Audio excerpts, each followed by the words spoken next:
Kuchapa kazi. Iko kazi nzuri ya usimamizi ambayo mkurugenzi amekuwa akiifanya kwa niaba ya watendaji, na hakuna shughuli hata moja katika kipindi ambacho tulikuwa katika uchaguzi ambayo ilisimama, iwe ya kutekeleza miradi ya maendeleo, iwe ya kutoa huduma za wananchi ndani ya manispaa yetu ya Kinondoni. Kikao chetu cha leo, mbali ya taarifa hizo, tumepitisha maazimio mbalimbali kutoka kamati za kudumu za halmashauri. Maazimio tuliyoyapitisha, tunaitaka sasa halmashauri kwa maana ya mtendaji mkuu, mkurugenzi pamoja na timu yake wakajipange kuhakikisha maazimio yote tuliyoyapitisha yanakwenda kutekelezwa.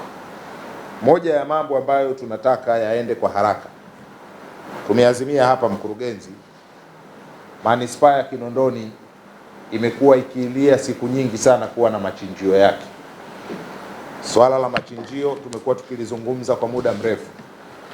Wananchi wetu wa Kinondoni wanategemea kupata nyama yao iliyochinjwa kutoka kwa wachinjaji binafsi,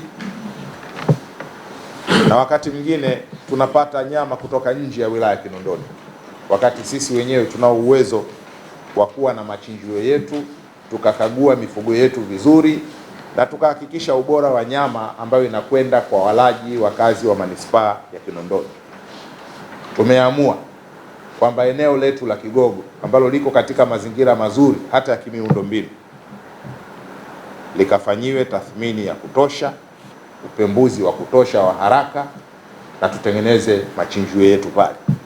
Ina hakika ikiwa na machinjio hapo Kigogo ambako miundombinu yake tayari iko sawasawa, haihitaji mobilization yoyote. Barabara ya lami ipo ya kufika mpaka kwenye eneo lipo. Tuna bonde la Msimbazi ambalo linaweza pia likatumika kusafirisha baadhi ya maji yatakayokuwa yanatoka pale, tofauti na maeneo mengine. Tukiwa na machinjio hayo, inaweza kuwa pia ni moja ya eneo la kivutio. Leo wilaya ama niseme wilaya Ilala ama halmashauri ya jiji la Dar es Salaam wananufaika na machinjio ya Vingunguti kwa mambo mawili.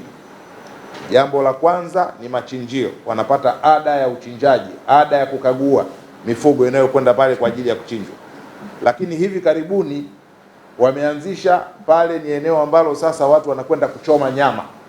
Watu weekend wanakwenda, siku za kawaida wanakwenda pale kula nyama ya kuchoma pale Vingunguti.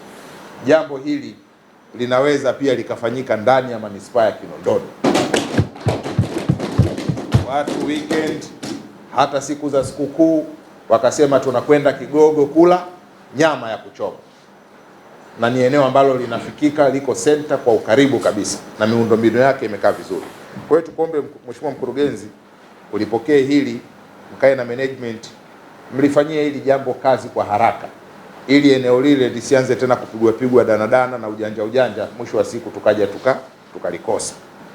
Lakini jingine ambalo tumelisisitiza na ambalo tunasema liende kwa haraka, sisi tumeahidi hapa, ni upitishaji wa sheria zetu ndogo ziende zikaboreshe mazingira ya ufanyaji kazi ndani ya manispaa yetu ya Kinondoni. Tumeona wenzetu wa Ilala wanaanza kuenforce wafanyabiashara wafanye biashara katika maeneo yanayoruhusiwa. Hata na sisi Kinondoni lazima tufike mahala sasa ni wakati wa kazi, biashara zikafanywe katika maeneo yanayoruhusiwa. Tukajitathmini tena upya. Tumekuwa tunatumia hela nyingi kutengeneza masoko, lakini wakati tunaboresha masoko yetu tumekuwa tena tunazunguka kinyume, tunaweka magulio ambayo yanaua masoko yetu. Leo eneo la Biafra limekuwa ni gulio. Lazima management mkae mjitathmini, kuna sababu za kuendelea kuwa na gulio katika eneo lile? Kama moja ya azimio ni kutaka miji yetu hiyo misafi, kuna haja ya kuendelea kuwa na gulio pale? Kama tunalenga tunaanzisha masoko yanakuwa hayana watu, na masoko haya ndio yanayolipa ushuru, tunanufaika vipi na gulio la mahala pale, wakati masoko yetu yapo tunayajenga kwa gharama kubwa na yanakosa watu? Matokeo yake watu wanaenda kununua vitu kwenye gulio vya wiki nzima, hawana sababu ya kwenda masokoni. Sasa na watu wa kwenye masoko ambao tunawekeza fedha nyingi, wakiona kwamba watu hawaendi, na wenyewe kesho wanatoka wanakwenda kukaa barabarani. hatuwezi kuendelea na utaratibu kama huo. Kwa hiyo moja ya jambo ambalo tunaomba management mkalitathmini na mtuletee majibu hapa, tunayo sababu ya kuendelea kuwa na gulio pale? Tunanufaika vipi kama halmashauri, au ni kina nani wananufaika kwa gulio lile la pale? Hilo tungependa tulijue, maanake kimsimamo kabisa, mimi kama meya nina hakika hata na watu wengine tusingependa tuwe na gulio pale wakati tunatumia fedha nyingi kutengeneza masoko yetu. Jingine ambalo tunataka twende tukalishughulikie ni uchafuzi wa mazingira ambao umeendelea.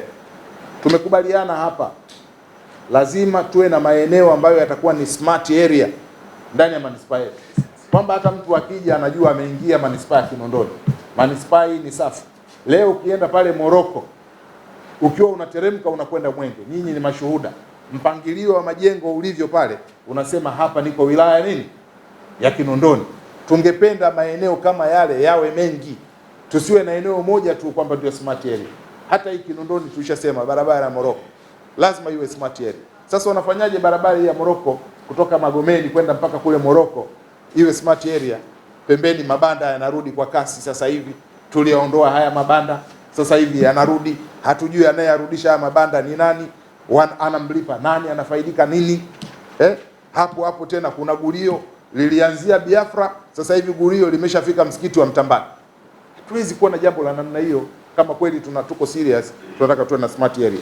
Haya magari mabovu, nimesema hapa leo Tandale yote ni magari mabovu. Ni lini tulikaa kwenye mipango miji tukapitisha kwamba eneo la Tandale ni eneo la kuuza magari machakavu ndio tumefanya ni dumping area? Ni lini tulikaa tukapitisha kitu cha namna hiyo? Management ilipokee hili, iende kalitathmini, na kwa kweli tufanye maamuzi magumu ambayo yataufanya mji wetu uko safi na salama.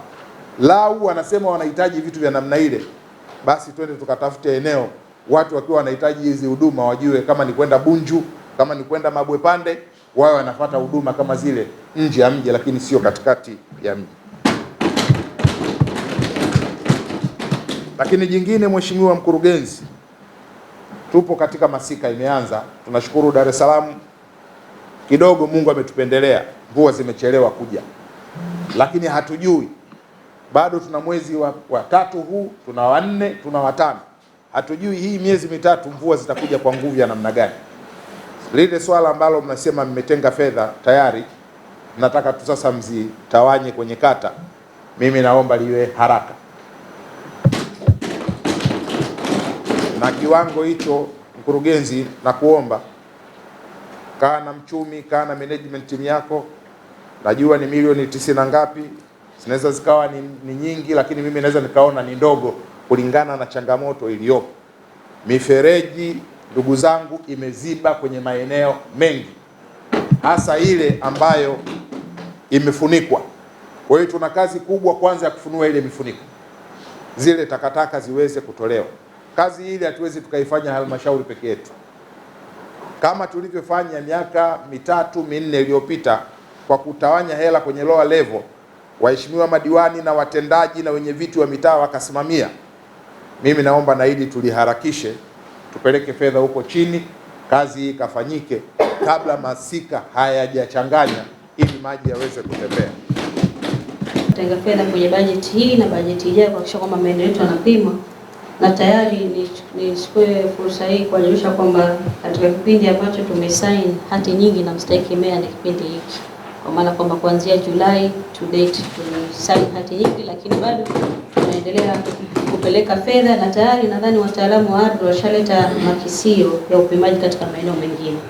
Lakini kingine, Mheshimiwa Mwenyekiti, ni suala la usafishaji mito. Mheshimiwa Mwenyekiti, naomba pia nitoe taarifa kwamba tayari tushatenga milioni 95 na sasa ziko kwenye idara ya uhasibu kwa ajili ya kupeleka katika kata na mitaa ili kuweza kusafisha maeneo yetu na kwenda sambamba na ile mvua ambazo zinanyesha kwa sasa. Kingine, Mheshimiwa Mwenyekiti, hatuna zaidi ya kupokea na tunaahidi kwamba tutaendelea kushirikiana na nyinyi kuhakikisha kwamba tunaleta maendeleo na kutekeleza kwa ufanisi. Asante sana.